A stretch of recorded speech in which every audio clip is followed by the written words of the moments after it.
Out in the open tonight, John McCain's volcanic temper. The Republican presidential candidate has always had a reputation as being fiery, but resorting to a certain four-letter word, one that begins with F and ends with K, in an argument with another senator has McCain's temper back in the headlines tonight.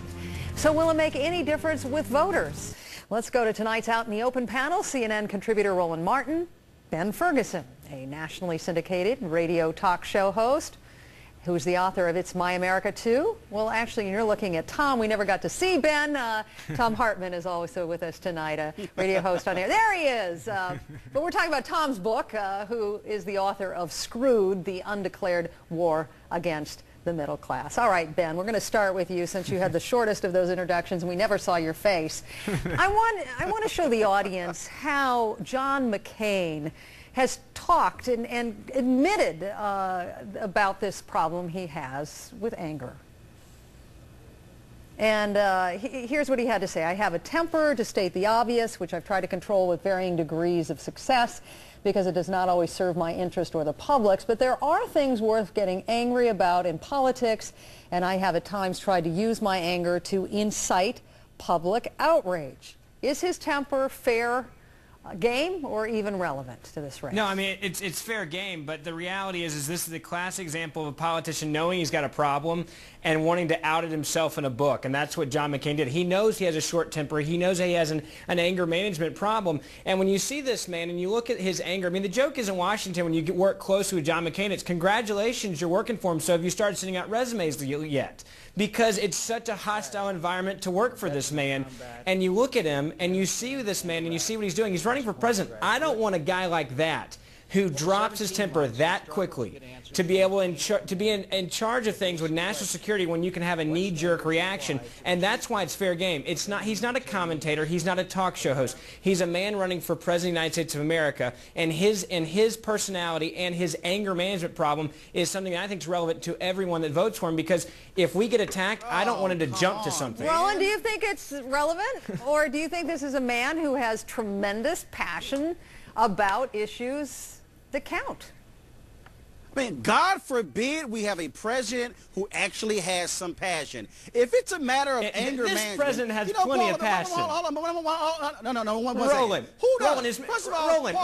Paula. Ben, hold on. Here's the deal. If you didn't have somebody who had a temper, you wouldn't have a TV anchor in America, you wouldn't have a baseball manager, you wouldn't have a whole lot of jobs. People naturally get upset. It's no big deal. There's a difference between It's not like he's passion. popping off in every single debate. Oh, Ben, Roland, stop it. He's Roland. a grown man. Ben, let me get Thom in here. Thom, do you think that the voters even will make a delineation between anger and passion, and does this cost him anything at the polls? Yes, I think they do, and I think they will. I think it actually may be helping him with a small number of people. You know, he seems to be inching up in the polls in some ways with the Dick Cheney crowd, that very small 16% of the Republican base. This small part of the base that heard Dick Cheney swear before, and they say, "Ooh, John McCain." That's right. Yeah. Are you serious? Another angry guy. You know, another curmudgeon. He's going for the curmudgeon vote. But I think by and large, Americans don't want a president who is driven by anger. Righteous indignation, yes. You know, this is the right thing to do. Absolutely.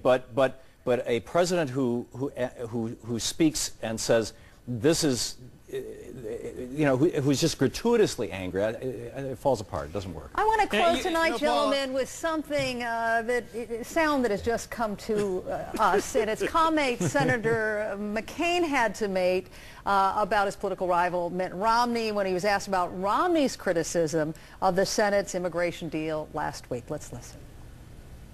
In the case of Governor Romney, you know, maybe I should wait a couple of weeks and see if it changes, because it's changed in less than a year from his position before. And maybe his solution will be to get out his small varmint gun and drive those Guatemalans off his lawn. All right, it's a twofer here, Roland Martin, using words that Romney had used before in reaction to a report that he had used illegal help to do the landscaping in his yard, and he went to talk about his hunting record where he said that he shot varmint.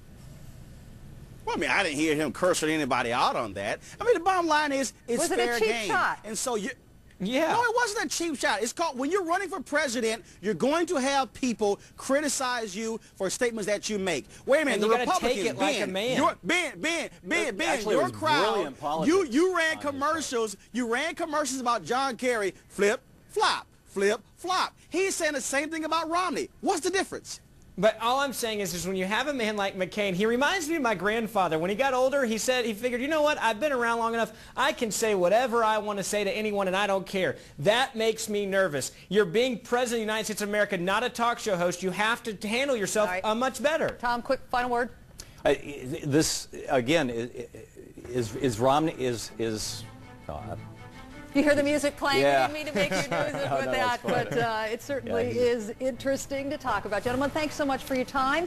We will all be back a bit later on.